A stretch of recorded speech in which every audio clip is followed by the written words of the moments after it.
Hello, traders. FX Pip Collector here. Today is Wednesday, July 3rd, and I'm going to be analyzing the US dollar Canadian, starting on the monthly, working my way down to the 1 hour time frame for the full top down analysis.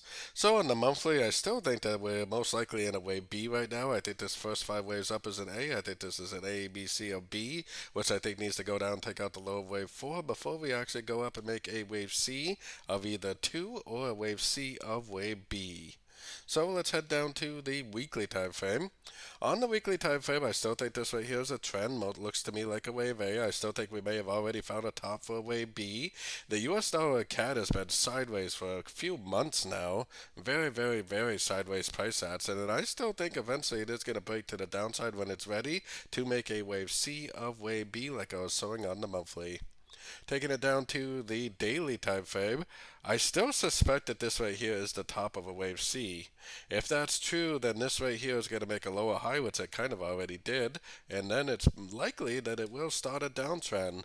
We do have to keep in mind that tomorrow is a bank holiday for the US, probably going to be very, very slow tomorrow, but we do have non-farm payroll on Friday. Hopefully the non-farm payroll will cause the end of a correction and confirm that we really are going down, hopefully in a wave 3. Wave 3 of wave C of wave B. So heading down to the 4 hour time frame, it looks to me like we had made ABC up. It looks like one up. It looks like an expanding flat for a wave B, and it looks like a wave C. Now, if this is an ABC correction, then this should continue to make lower lows, lower highs on the 4 hour and daily time frame, preferably like a 1 and a 2, and then go down for a wave 3. So keeping all that in mind, let's head down to the 1 hour time frame. 1 hour time frame, it definitely looks like a 1, 2, 3, 4, 5 right here.